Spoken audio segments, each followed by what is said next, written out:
हमारी इस पौराणिक और ऐतिहासिक परंपरा के बारे में दुनिया बहुत कुछ नकारात्मक रूप से लिखने का प्रयास करती है और खासतौर पर मेरे सामने चैलेंज था, क्योंकि हम कोई अच्छा काम करेंगे तो दुनिया के अंदर बहुत सारे ऐसे लोग हैं जिनको हमारी अच्छाई पसंद नहीं, वो उसमें कुछ न कुछ नेगेटिव टिप्पणी जरूर करेंगे।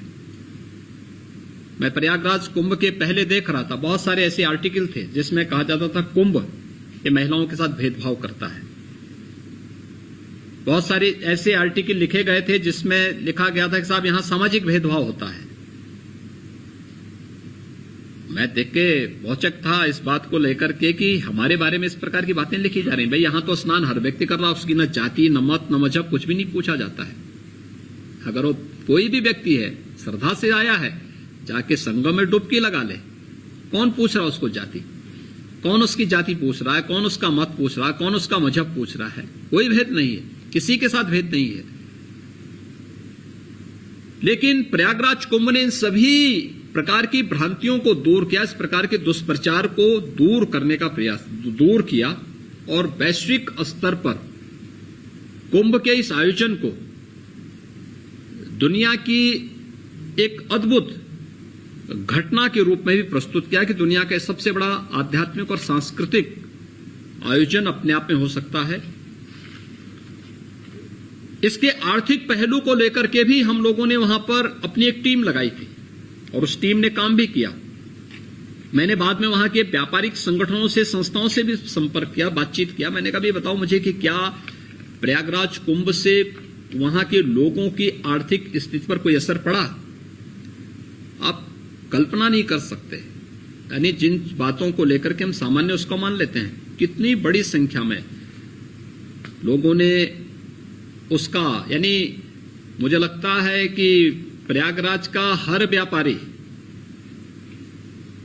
कई वर्षों के बाद इस प्रकार के आयोजन को देखा होगा और देखने के साथ ही उनको इस बात का एहसास भी हुआ है कि आर्थिक उन्नयन में भी इस प्रकार के आयोजनों को, या नाविकों से मैं पूछता था, मैंने नाविकों से, पंडों से, सबसे कह रखा था कि भाई देखो आप किसी से वसूली नहीं करेंगे, जबरन पैसा नहीं मांगेंगे, जबरन उसके हाथ में रक्षा सूत्र नहीं बांधेंगे, और अगर कहीं मुझे जानकारी मिलेगी तो मुझे बहुत सख्त कार्रवाई करनी पड़ेगी।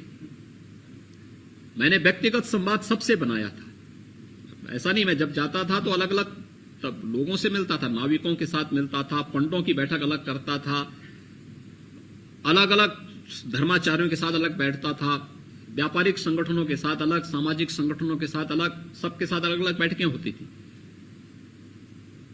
तो नाविक जो मुझे कहता था साहब, अन्य कुंभ में हम लोग 6 महीने साल भर के लिए कमा पाते थे, लेकिन इस कुंभ में हम लोगों को पिछले कई कुंभ की तुलना में अगले 5-7 वर्षों की पूरी कमाई हम कर लिए हैं।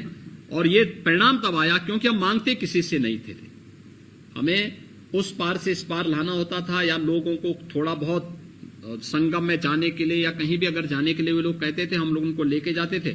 जब हमसे पूछते थे कितना किराया हुआ, तो हमारा किराया तय था, प्रशासन ने पहले किराया तय कर दिया था, इस किराए के अनुसार सूची रहती थी, तो वह उससे कई ज्यादा पैसा हमें दे करके जाता था कि नहीं आप बहुत अच्छा काम कर रहे हैं, हम आपको ये इनाम दे रहे हैं। तो ये चीजें हमें देखने को मिली। ऐसे ही अन्य हर स्तर पर हमें देखने को मिला था, सफाई कर्मी से लेकर के हर एक व्यक्ति। और अद्भुत घटना तो तब थी जब एक सफाई कर्मी के पांव प्रक्षालन का काम प्रधानमंत्री जी ने स्वयं किया। यह अद्भुत घटना थी अपने आप में।